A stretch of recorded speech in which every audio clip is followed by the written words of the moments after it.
आप सबको मालूम है कि मैं 3 दिन रहा कर्नाटका के अंदर, मैंगलोर, बेंगलोर और हुबली, सब जगह माहौल जो कांग्रेस पक्ष के अंदर है, ये एहसास प्रधानमंत्री जी को भी और उनके तमाम साथी उन सबको है।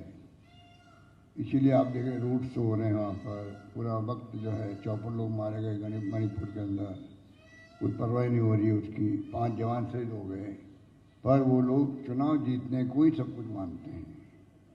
हैदराबाद में चुनाव होंगे नगर निगम के तो पीएम और एचएम आ जाएंगे। ये हालात है देश के अंदर, इसलिए देश में बहुत आक्रोश है। हम बार बार कहते हैं कि देश किस दिशा में जा रहा है कोई नहीं जानता, किस दिशा में जाएगा किसी को नहीं मालूम। लोकतंत्र की हत्या हो रही है, संविधान की धज्जियां उड़ रही है, पत्रकार, साहित्यकार, लेखक जेल में बैठे हुए हैं, आलोचना इनसे सहन नहीं होती है।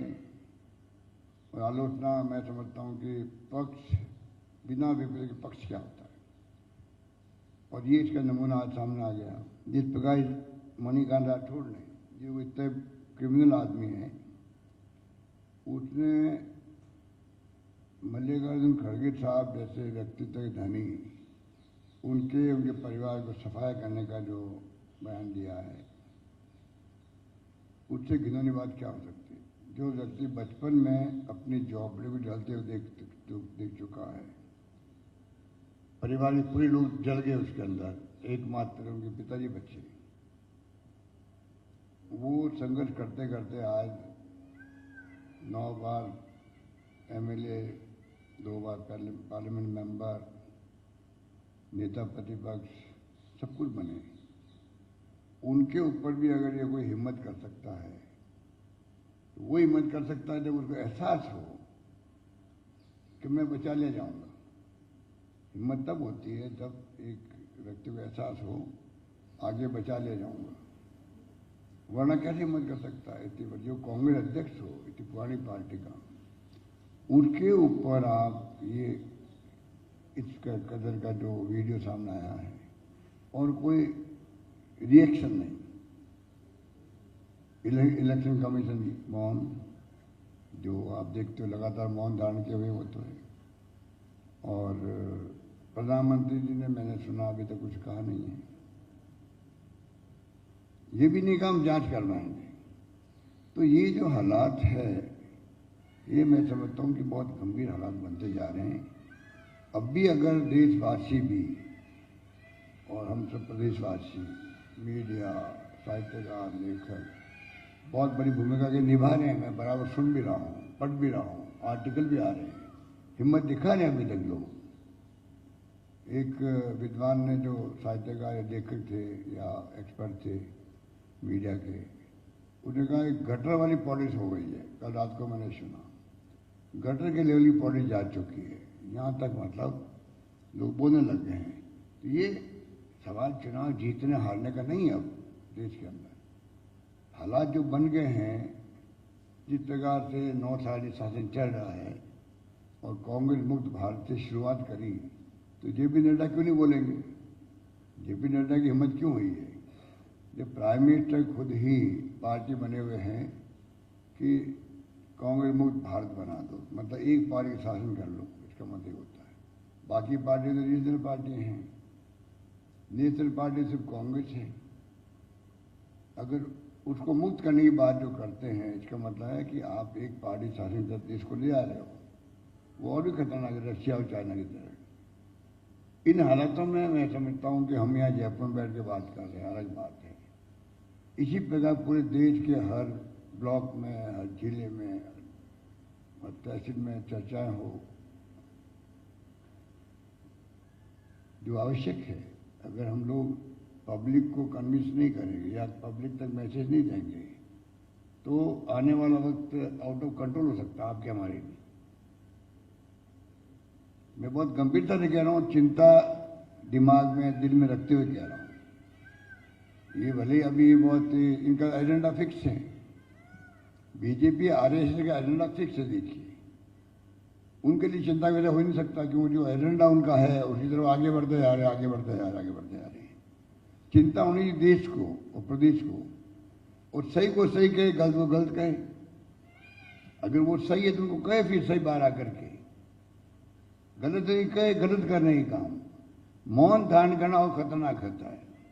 तो जितने भी हमारे बुद्धिजीवी है, साहित्यकार है, लेखक है, इंटेलेक्चुअल लोग हैं, जो राजनीतिक नेता है, कार्यकर्ता, उन सबको बोलना चाहिए। किसी पक्ष में बोलो, विपक्ष में बोलो, उनकी मर्जी है, बोलो तो सही कम से कम। नहीं बोलोगे तो जनता समझ नहीं पाएगी लोकतंत्र में। अब बताइए, एक ऐसा नेता जो 50-52 साल की उनकी सेवाएं देश के लिए हैं, कई बार मंत्री रहे वो कर्नाटक के अंदर, केंद्र में रेल मंत्री रहे, नेता प्रतिपक्ष है राज्यसभा के अंदर, और जैसे ही वो सक्सेस होने लगे राज्यसभा के अंदर भी और बाहर, उन्होंने एज ए कांग्रेस अध्यक्ष सब पार्टियों को एकजुट करने की भूमिका अदा करनी शुरू करी और कामयाबी हासिल होने लगी। और ये उनके धमकाने वाली बात हो गई। इसको समझने की जरूरत है क्यों हुई है। इसलिए मैं समझता हूं कि बातें तो कहने को बहुत सारी है। अध्यक्ष ने कह दिया, आपको उनका बैकग्राउंड क्या है मुझे बताने की आवश्यकता नहीं है। और इस प्रकार से अगर ये स्थिति बनेगी तो हमारी ड्यूटी बनती है कि हम लोग बाकायदा हम अपनी भूमिका अदा करें। और भूमिका के अंदर मैं समझता हूं कि हमें चाहे जन जागरण करना पड़े वो भी करना चाहिए, वो भी करना चाहिए, जिससे कि जनता को मालूम पड़े कि वास्तव में हम किस दिशा में जा रहे हैं। वो हमारा यहाँ का विधायक जो है मदन दिलावर मृत्यु की कामना कर रहा है। 80 साल के कांग्रेस अध्यक्ष हैं, भगवान उन्हें कभी उठा सकते हैं। ये लैंग्वेज बीजेपी की हो सकती है, ये लैंग्वेज बीजेपी ही हो सकती है। नंदा साहब, प्रधानमंत्री मोदी जी, अमित शाह जी को मैं कहना चाहूंगा, ये कांग्रेस की नहीं हो सकती है। ये लैंग्वेज कभी नहीं हो सकती कांग्रेस की। मैं 50 साल से राजनीति कर रहा हूं, मैंने ऐसी लैंग्वेज कभी नहीं सुनी कांग्रेस वालों से। तो कितना हमारा क्रिटिक क्यों नहीं हो, उनको जीतने की कोशिश करते हैं हम लोग। ये लैंग्वेज बीजेपी की हो सकती है जो आपके सामने आ रही है। तो इसलिए इनके खिलाफ तो एनडीपीएस एक्ट भी है, आर्म्स एक्ट भी है, आपराधिक धमकी भी है, सब तरह से आरोप लग चुके हैं। अब दूसरा, अभी अध्यक्ष बोल रहे थे ब्रज सुंदर सिंह, जो बताइए आप, ये पहलवान बैठी हुई लड़कियां वहां पर जंतर मंतर पर, सुप्रीम कोर्ट को आना पड़ा कमेंट करने के लिए कि एफआईआर दर्ज करो इनकी। एक बताइए आपकी, एक कोई धरना हो रहा है राजस्थान में, हमने कर रखा है कोई भी फरियादी जाएगा तो उसकी एफआईआर कंपल्सरी करने का हमने नियम बना दिया है। कितना बड़ा फर्क है बताइए आप। राजस्थान में हर थाने के अंदर थानेदार के खिलाफ एक्शन होगा अगर उसने एफआईआर दर्ज नहीं की तो। इतना बड़ा फैसला हमने कर रखा और क्या बड़ा इम्पैक्ट है। इम्पैक्ट है जो कोर्ट केस होके फिर आते थे मुकदमे पुलिस में, वो आने बहुत कम हो गए हैं। माहौल बन गया, तफ्तीश में टाइम बहुत कम लगने लग गया है। तो एक तरफ तो वो राज्य है जहां पर एफआईआर कंपल्सरी कर दी है। एफआईआर तो दर्ज करनी है आपको, जांच तो आप करते बाद में, वो भी आपको मंजूर नहीं है। ये स्थिति है देश के अंदर। तो इसलिए हालात बड़े गंभीर है। तो मैंने आपको तकलीफ दी, कम से कम एक बार बैठ के बातचीत करें।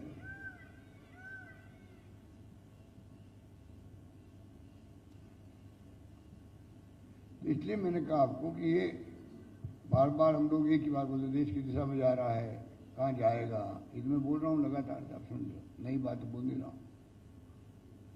और समझ में नहीं आता कि ये वो कुछ ही बोले मंजूर है।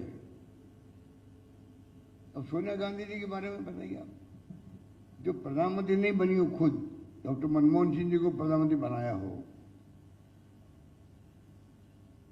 उस सोनिया गांधी का मान सम्मान आज हाईएस्ट है देश के अंदर। एक महिला जो विदेशी थी, लोग कहते भाई ये कांग्रेस अध्यक्ष कैसे बन सकती है।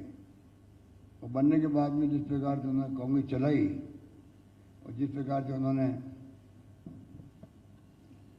अपनी भूमिका अदा करी। आज पूरा देश भारतीय संस्कृति की नारी जो होती है, संस्कार होते हैं, परंपरा होती है, उसको इस रूप में निभाया और ऐसा व्यवहार किया कि आज पक्ष विपक्ष कोई हो, मन के अंदर उनका हाईएस्ट रेस्पेक्ट है सोनिया गांधी जी के बारे में। उनका आप चाइना और पाकिस्तान का एजेंट बता रहे हो और भी कुछ कमेंट करो उनके बारे में। तो ये स्थिति जब बन जाती है तो लोकतंत्र में किस माहौल में हम उतर रहे मैदान के अंदर, किस माहौल में चुनाव कैंपेन हो रहा है, किस लेवल पे जा रहा है चुनाव कैंपेन, ये तो पराकाष्ठा हो गई। बाकी तो पहले भी गए हैं, गुजरात के अंदर हमने देखा है, सब लोग देखते हैं। अब पराकाष्ठा हो गई, पाकिस्तान और चाइना का एजेंट हो गई। मारने की धमकी दे दो अब खड़गे साहब के परिवार को, खड़गे साहब को। इस लेवल पे आप आ गए हो चुनाव जीतने के लिए, डराने के लिए, धमकाने के लिए। तो ये बहुत दुर्भाग्यपूर्ण है। धन्यवाद।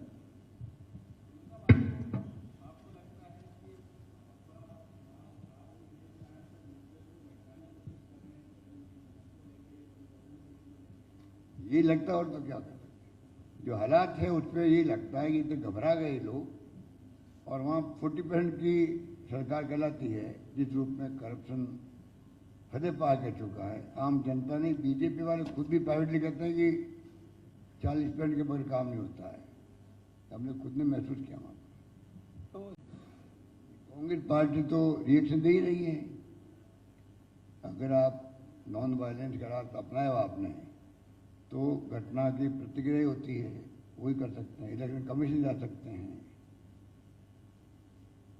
मौका पड़े तो आप जुडिशरी में चले जाओ, और तो कांग्रेस क्या करेगी।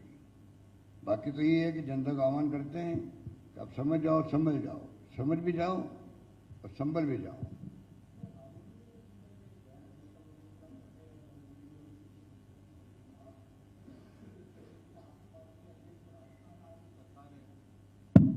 राहुल जी ने जब एक बयान दिया था तो उसके विरोध में बीजेपी वालों ने एफआईआर दर्ज कराई थी, उनकी सदस्यता भी चली गई थी। वो आपकी पार्टी के अध्यक्ष हैं खड़गे साहब, उनके खिलाफ इस तरह से उनके परिवार को जान से मारने का बयान आया है। आप लोग एक एफआईआर क्यों नहीं दर्ज कराते इसके खिलाफ? क्योंकि यहाँ तो सरकार भी आपकी है, शायद सही ढंग से आपके इसकी जांच भी हो पाएगी पूरे मामले की। क्योंकि उन्होंने भी कर्नाटक में बयान दिया था, गुजरात में दर्ज हुआ। देखिए वो अलग मामला था। मोदी ने केस दर्ज करवाया था अपने आप के ऊपर लेकर के, वो अलग किस्सा था।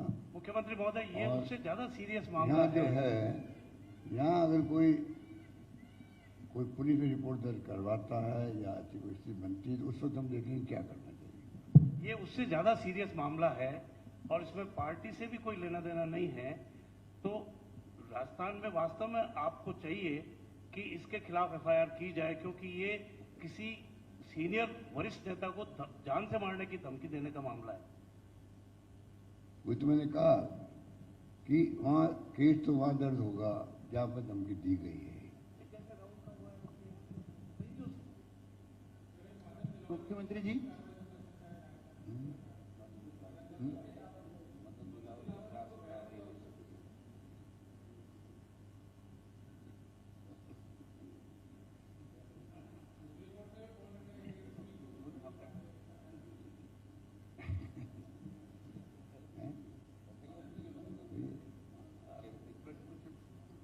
हाँ, मदद दिलावे के खिलाफ तो एफआईआर दर्ज हो गई थी ना पहले। एक बार तो भाग गया था वो। एक बार वहाँ कैंप जो है डिस्टर्ब करने गया, जैसे मालूम पड़ा कि खबर आ गई इसको अरेस्ट कर लो, तो भागे वहाँ से। और दूसरी बार जाके फिर ये बयान दिया वहाँ पर।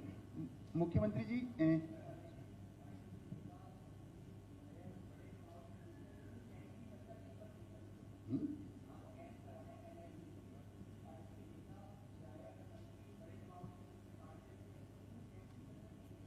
नहीं, कैंप तो इतने सक्सेसफुल हो रहे हैं, तमाम नेता कार्यकर्ता जा रहे हैं, तो सब जा रहे हैं। कार्यकर्ता होगा, आप नेता कब मानोगे? कब मानोगे? कार्यकर्ता बेचारे काम करता 15, 20, 25 साल हो जाते, तब नेता नहीं मानते। हर कार्यकर्ता नेता हमारे यहाँ पर है और इतना सहयोग मिल रहा है पार्टी का हमें, आप सोच नहीं सकते। मैं जहाँ जा रहा हूँ मुझे तो पार्टी कार्यकर्ता दिखते हैं, सलामी देते हैं सेवा दल वाले, ले आते मुझे वहाँ कैंपों के अंदर, या महंगाई राहत के हैं, या कार्ड बन रहे हैं, या रजिस्टर हो रहा है, सब वही बताते हैं। कार्यकर्ताओं की बहुत बड़ी भूमिका है और अच्छा काम वो कर रहे हैं। और कैंप इतने सक्सेसफुल चल रहे हैं कि आप खुद देख लीजिए कि 2 करोड़ से अधिक तो कार्ड बन चुके हैं, 50 लाख से अधिक आपके परिवार, 55 लाख परिवार हो गए हैं। और कुछ लोगों ने कहा ये कैंप लग क्यों रहे हैं, मैंने उनको जवाब भी दिया है, आपने देखा होगा इतने लग रहे हैं कि लोगों तक फायदा पहुंचे 100%। पहले हमारा अनुभव है 70% तक फायदा पहुंचा। अभी 4 दिन पहले एक्सीडेंट हो गया 2 बच्चों का, एक का कार्ड बना हुआ था 5 लाख मिल गए, दूसरे का बना हुआ नहीं था कार्ड, खाली कार्ड नहीं बना हुआ था, उसके कारण 5 लाख नहीं मिल पा रहे हैं। एग्जाम्पल दे रहा हूं आपको। तो ये कई बार लापरवाही, कई बार नासमझ, कई बार आप समझ लीजिए अनपढ़ आदमी है, परिवार तक जा नहीं पाती बात। कल मैं गया, एक के वहाँ घोड़ी लेके एक औरत थी, बैठी हुई थी, मैंने कहा तुम्हें कार्ड मिल गए? कहाँ मिल गए? मैंने उसका वो बैग लिया जो कागज का था, मैंने गिना कार्ड के, मुझे मानता ये स्थिति के अंदर है, उसमें कार्ड 5 कम है इसका, मेरा अंदाज हुआ। कलेक्टर खड़े थे अजमेर के, मैंने कहा भाई आप बताओ, मुझे लगता है ये कार्ड तो इसकी बात नहीं है। पूरी स्टडी हुई 5 कार्डों की, ये कौन सा नहीं उसकी स्टडी हुई। कलेक्टर ने खुद ने दिमाग अप्लाई किया, 2 कार्ड कम थे उसके, पेंशन का कम था और एक और कार्ड का कम था। कहने का मतलब कि कई बार होता है ऐसा। मैंने आपको एक एग्जाम्पल दिया, बीपीएल, मुख्यमंत्री बीपीएल जीवन रक्षा कोष, 50% तक बात नहीं पहुंची मेरी, जबकि उस वक्त बीपीएल की संख्या बहुत अधिक थी देश के अंदर। मैंने उस वक्त किया था कि अनलिमिटेड खर्चा भी हम देंगे, आप तो इलाज करवाओ। 5 में 10 लाख तो मैंने दी उस जमाने के अंदर, 25 साल पहले बात दूँ आपको। तो ये मुझे बहुत दुख होता है कि स्कीम हम अनाउंस करें बजट के अंदर, बजट का प्रोविजन उसके अंदर है, तब भी लोग उसका फायदा नहीं उठा रहे। तो ये हमने सुनिश्चित कर दिया इस बार। और आपको एक बार और बताऊंगा, आपको पेंशन बांटी हमने, old age pension last time, old age और निःसज्जन और विधवाओं को। आपको मालूम है कि पेंशन बंटने में एक साल में 65 करोड़ रुपये खर्च होते थे, खाली बंटवाने के लिए पोस्ट ऑफिस से। 65 करोड़ किसे कहते हैं? और अब क्या होगा, जब सभी लोग आ जाएंगे उसके अंदर, डीबीटी होगी उन सबकी, डीबीटी हो भी रही है अभी। तो कहने का मतलब कि लोग जो है ये कैंप लग रहे हैं, जिला प्रशासन के जो कैंप लगते हैं, सब प्रशासन गाँव के संग, शहरों के संग के साथ लग रहे हैं, लोगों में उत्साह है, आगे जाके लोग प्रचार करें अपना अभियान का। इस बार इतनी अच्छी स्कीम बन गई, प्रचार अपना बोला आगे जाके, उसका फायदा हर व्यक्ति को मिले। और कैंप लगाए जाएंगे जब तक सब लोग नहीं निपट जाए, कैंप चलते रहेंगे, कोई तरीका निकालेंगे 2 महीने बाद में भी। कुछ तो परमानेंट कैंप हैं, 2000 कैंप परमानेंट है। तो मैं समझता हूं कि इस बार हर परिवार तक लाभ पहुंचेगा। मुख्यमंत्री जी, एक सवाल है मेरा, आपने कहा कि प्रधानमंत्री जी मौन धारण किए हुए हैं, कई सवाल आप कह रहे हो, मैंने जी, मतलब इस इशू पर केंद्र के केंद्रीय गृह मंत्री, मैंने कहा वो कोई रिएक्शन नहीं दे रहे एक तरीके से। अब चूंकि 10 तारीख को राजस्थान में वो आ रहे हैं, आपकी कई डिमांड थी राजस्थान सरकार की, कई ऐसी योजनाएं शुरू की गई है जो आप और प्रदेश की जनता चाहती है कि केंद्रीय स्तर पर भी लागू हो, देश भर में लागू हो। क्या लगता है कि अब उनकी चुप्पी टूटेगी, कुछ बोलेंगे वहां पर? अगर आज रात को मैं 2 पत्र भेज रहा हूं, आज रात को ही मैं चाहूंगा कि रेल मंत्री जो आ रहे हैं यहाँ पर नाथद्वारा में, तो हमारी जो मावड़ जंक्शन से उदयपुर कामली घाट बहुत इम्पोर्टेंट टूरिज्म के हिसाब से भी, वैसे भी बहुत इम्पोर्टेंट लाइन है। आज तक वो ब्रॉडगेज नहीं हो पाई है, उसको काम को जल्दी करे। और जो संयुक्त रेल मंत्री हैं वो भी सोजत के रहने वाले हैं, और सोजत इसके बीच में आता है। इससे बड़ी बात क्या होगी कि रेल मंत्री कम से कम अपने गांव के अंदर तो जो रेल लाइन जा रही है मीटर गेज, उनको ब्रॉडगेज करने की घोषणा करे, तब तो समझ में आती बात आना उनका सार्थक होगा। तो तमाम बातें मैंने दिमाग में सोच रखी है, आज मैंने यही काम किया है, लेटर ड्राफ्ट करवा रहा हूँ। और भी रेल लाइन हमारी रतलाम से डूंगरपुर वाया बांसवाड़ा, वो वहीं आता है जहाँ मेवाड़ के अंदर जहाँ जा रहे हैं प्रधानमंत्री जी और रेल मंत्री जी। और बाकी जो सरमत्रा का मैं कह रहा हूँ बार बार, सरमत्रा Karauli CM sir, sir Nashirabad से माधोपुर, नहीं नहीं खड़े से खड़े। तो ये तमाम जो है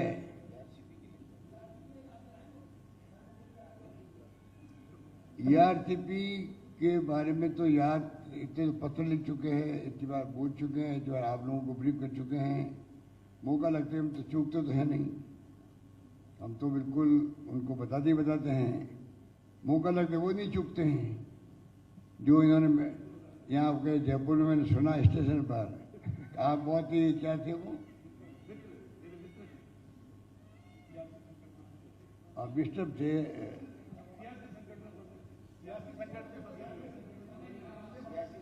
सियासी संकट की बात की थी उस समय। नहीं वो उठा पटक, उठा पटक उठा। आप उठा पटक थी पार्टी में आपके, तब भी आप आए हो यहाँ, बताइए आप। तो वो अगर उठा पटक में आऊँ मैं, वो बता रहे हैं, मुझे समझा रहे हैं, मुझसे मांगे कर रहे हो आप रेलवे की, इस बात की मुझे खुशी है कि आप मुझ पर विश्वास कर रहे हो। तो राजनीति करने में उन्होंने कमी नहीं रखी। आगे भी मैं जो अवसर लगेगा उसके अकॉर्डिंग टू मैं हर मुद्दा उठाऊंगा राजस्थान हित के देखते हुए। सर आप महंगाई, सर, एक सवाल, सर। आप महंगाई और विकास के जरिए जनता के बीच जा रहे हैं सर, लेकिन बजरंग बली की एंट्री इस बार थोड़ा जल्दी हो गई है, पिछली बार भी आए थे।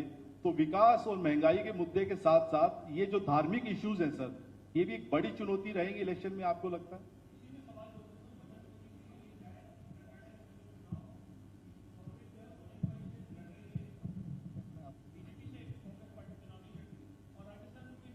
तो देखिए, इलेक्शन कमीशन को प्रधानमंत्री मोदी जी पर रोक लगा देनी चाहिए कैंपेन करने के लिए। प्रधानमंत्री जी को ये आपके काम की बात आ गई है, इसलिए आप उठा दें। प्रधानमंत्री जी को, इलेक्शन कमीशन को प्रधानमंत्री पर कैंपेन करने में रोक लगानी चाहिए। ये तो ईमानदारी की बात कह रहा हूँ आपको मैं, ऐसे नहीं कह रहा हूँ। आप कानून पढ़ लीजिए आप। कोई धार्मिक हिसाब से बात करेगा इलेक्शन के अंदर, धर्म के नाम पर रोक लगती है उसके ऊपर, इलेक्शन खारिज रहता उसका। बेनजीर शेखावत थे, मुख्यमंत्री बन गए, 2 जगह खड़े हुए थे, गंगानगर और बाली से। गंगा में चुनाव हार गए, बाली में चुनाव जीत गए।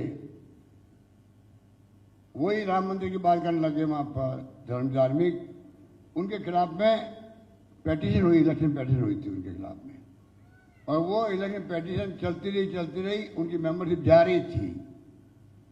और जो गवाह देने जा रहा था आदमी, जो CPM माइंड का आदमी था, वो आदमी जा रहा था, बस से उतारा उसको पुलिस ने, ले गए, समझाइश की कुछ भी किया और वो बच गए। भैरव सिंह जी, ये नहीं बोलना चाहिए। जो प्रधानमंत्री जी बोल रहे हैं खुल के बोल रहे, वो तो छिपा भी नहीं रहे हैं, इशारा भी नहीं कर रहे हैं। उनके ऊपर रोक लगनी चाहिए कि वो कैंपेन नहीं करे वहां पर। ये ईमानदारी की बात है। सीएम सर, इससे एक जुड़ा हुआ सवाल ये है सर, इससे जुड़ा हुआ सवाल है सीएम सर, इससे ही जुड़ा हुआ सवाल है, क्योंकि वहां जैसे ही आपने अपने घोषणा पत्र में हनुमान बजरंग दल को बैन लगाने की बात की, उन्होंने पूरा मुद्दा बना लिया और खुद पीएम मोदी लगातार हनुमान को लेके रोल कर रहे हैं। राजस्थान में वो आ रहे हैं 10 को, और जहां तक है यहाँ पर ही वो मुद्दा बनाएंगे। तो चुनावी साल में आप इसके काउंटर के लिए क्या कदम उठाएंगे? क्या आप बैन करने की तैयारी है? आप बजरंग दल को बैन करेंगे या फिर आप कुछ इस काउंटर में ऐसा करेंगे वो मुद्दा नहीं बना पाए? देखिए, बात सुनिए, कोई संगठन हो किसी नाम का, NGO नाम रखता, अपना नाम रखते हैं, चाहे भगवान राम के नाम का हो, शिव जी के नाम का हो, बजरंग दल के नाम का हो, जो और कोई नाम का हो। सवाल ये है उस संगठन की भूमिका क्या है।